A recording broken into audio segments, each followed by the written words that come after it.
Hola, una de mis películas animadas favoritas, después de Shrek 2, es Los Increíbles. No solo por la historia, sino por la escenografía y la arquitectura, mezclando estilos de los 50s con toques futuristas y de fantasía que te hacen pensar qué puede ser. Pero ¿cómo lo logran? Con arquitectura.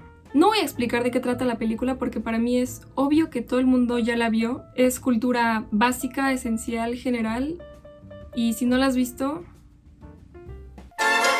Uno pensaría que Los Increíbles solo es una película de superhéroes para niños. No, querido amigo, es más que eso. Y te lo voy a explicar. Tiene toda una narrativa de arquitectura, diseño y estilos que hace que te pongan en contexto. Bueno, voy a empezar con mi casa favorita, y esa tiene que ser obviamente la de Edna, la diseñadora de modas que por supuesto como no iba a tener semejante casa. ¿Por qué es tan increíble? En la cima de una colina, muy al templo de Atenas, y precisamente con un gusto griego moderno, hay una serie de cajas a diferentes alturas de concreto con caras de cristal.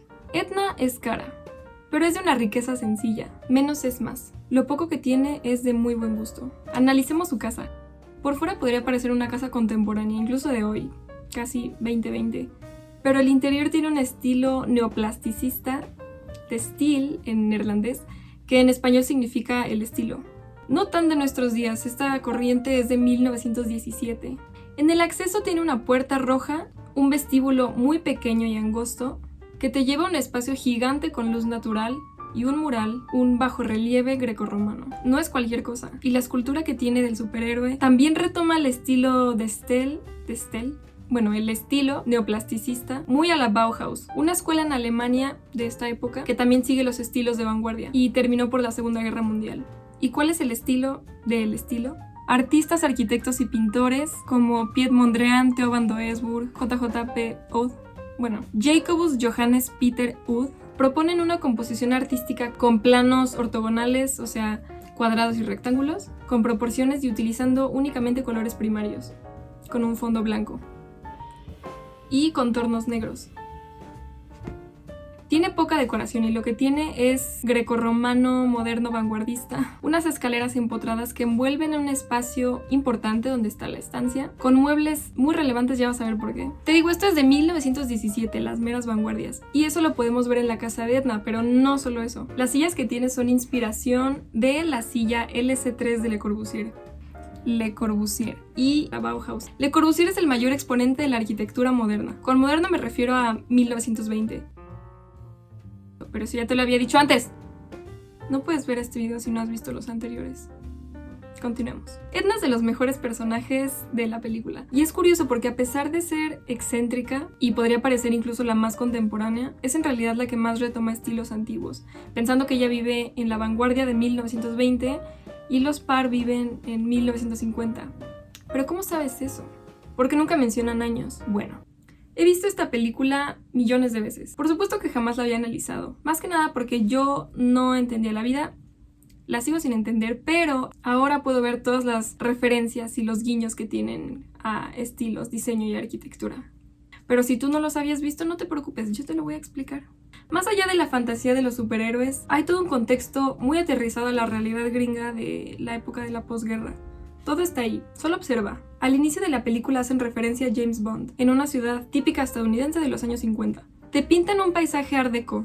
Incluso una escena tiene de fondo el edificio que parece ser el Chrysler de Nueva York, un icono del art deco, amiga. Y otros con inspiración también al Prudential Building de Nueva York, o Guarantee. Y en general un contexto con edificios de tabique, de uso industrial o de oficinas. Ahí, pausa. Si analizamos este mapa de Mr. Increíble de la ciudad en donde está, Municyberg, el esquema urbano nos dice lo siguiente. Tiene 3 áreas básicas. La de mayor densidad que está al centro y es comercial. Después viene la zona industrial que está alrededor de esta, con una densidad menor.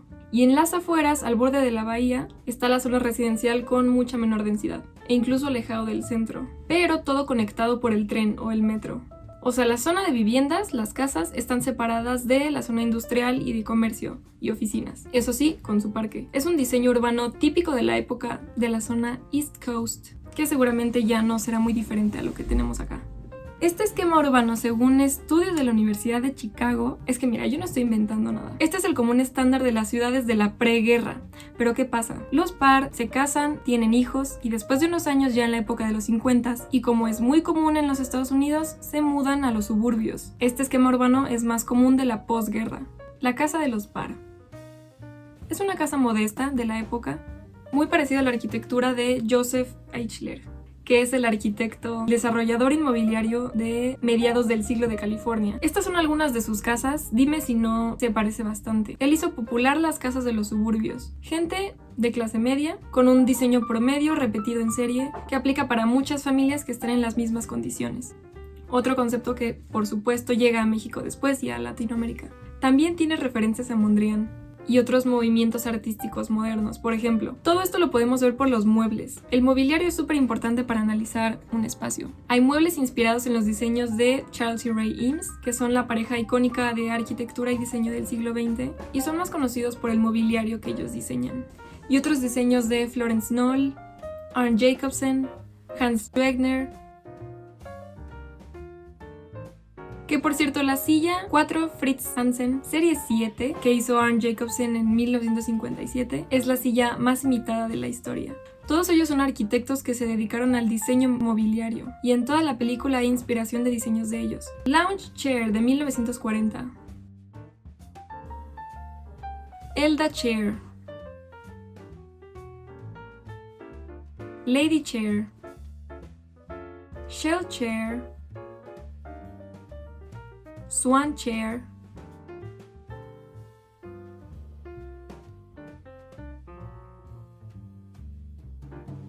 Hay otro personaje que me vuela la cabeza, el villano. Pero es que él tiene un gusto y un estilo. Toda la arquitectura alrededor de él es mágico. Pensamos en lo racional, funcional, espacios perfectamente modulados. Ya no hay ornamentación, todo es pensando en la industria, lo comercial y el trabajo. Y los materiales de esta época con los que se construyen son acero, concreto y vidrio, que han pasado 100 años y son los mismos que seguimos usando. Pero es que estos son los que permiten que existan los rascacielos y espacios amplios. El ejemplo perfecto es el Seagram de Nueva York que hizo Mies van der Rohe, de estilo internacional se llama. Es el edificio más replicado del mundo. Y probablemente lo vas a ver y me vas a decir, pero ¿qué tiene de especial? Es exactamente igual a todos los edificios que vemos hoy en día. Precisamente. Bueno, es que este edificio fue el parteaguas. Estructura de concreto y acero, fachada de cristal, planta libre. Es el edificio más replicado en el mundo. Y Bob trabaja en una oficina en cuyo edificio es así y probablemente tú y yo también estemos trabajando en un edificio así. La planta, o sea, el piso, los niveles están libres, pero hay pocas columnas relativamente justo para que el espacio esté libre. La consecuencia de esto es que las pocas columnas que tienes pues tienen que ser muy grandes, muy anchas para que puedan soportar la estructura de lo que está libre, para compensar que el resto del espacio pueda estar libre de cualquier otra estructura o muro, es decir, un mayor claro. Entonces, ok, tienes la planta libre. ¿Para qué? Para que así cada oficina module el espacio como quiera. Divide los cubículos con paneles y tu área de trabajo es justo lo que necesitas, no más. Menos es más. Y que a Bob le haya tocado el cubículo con la columnota es el toque perfecto, el broche de oro. Entonces te digo, pensamos en estos espacios modulados y que todo sea ortogonal, funcional, estructuras rectas con acero, concreto y vidrio. Pero en 1950 empieza el término llamado brutalismo, que es una manera de construir edificios mostrando el concreto en bruto, aparente. Mira, por ejemplo, Le Corbusier, que también tendía a irse a lo modulado, recto, simple, funcional y racional. Después de la guerra, bueno, es que después de la guerra todos cambian su forma de pensar. Terminó haciendo con concreto cosas así, que es mucho más formal, mucho más escultórico. Después de la guerra empezaron a experimentar con el concreto y su capacidad de crear formas. El concreto es un material moldeable, funciona así. Necesitas ponerle un molde, normalmente es de madera, esto se llama cimbra, que puede en realidad tener la forma que sea.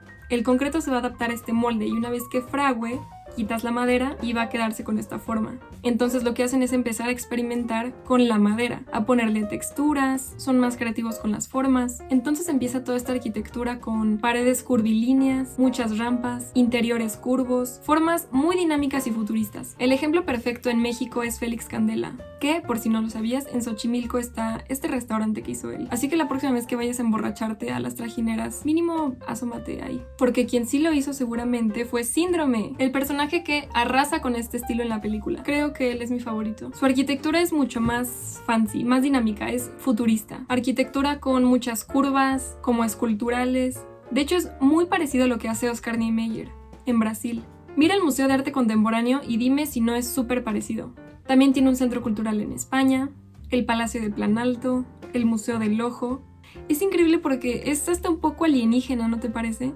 De hecho, una parte de la arquitectura futurista se llama Googie, que es influida por la era espacial y la cultura del automóvil entre los 40s y los 60s. Formas geométricas con esquinas afiladas y ángulos agudos. Usan mucho el cristal y luces neón. Seguramente lo has visto también en otras películas porque es muy común en gasolineras, cines, cafeterías. Googie. Bueno, y entonces el exterior tiene estas formas un tanto alienígenas, futurista y brutalista, pero ¿cómo es por dentro? Bueno, es una fantasía más grande. La tecnología está presente. Sigue siendo un estilo futurista con túneles de concreto, puertas motorizadas, iluminación muy puntual para jerarquizar un camino o enfocar cosas importantes, como la oficina secreta en donde entra Mr. Increíble después de atravesar un muro que se abre de lava.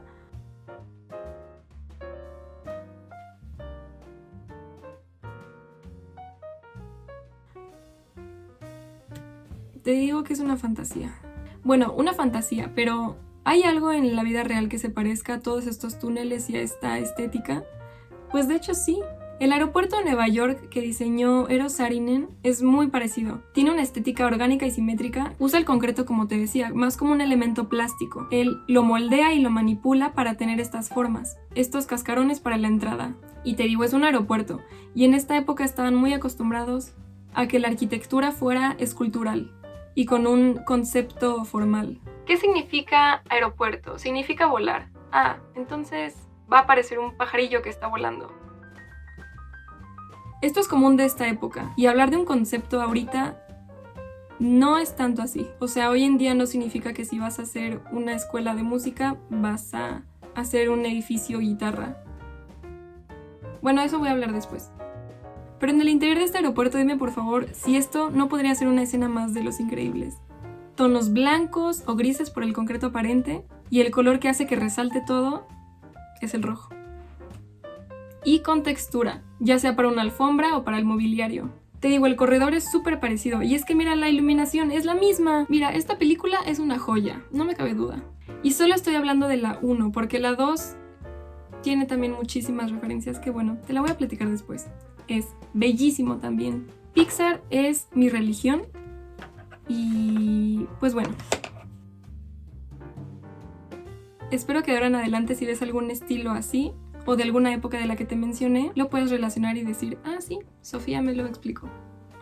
Pero bueno, voy a estar leyendo todo por si quieren que platique de algo más, como la 2.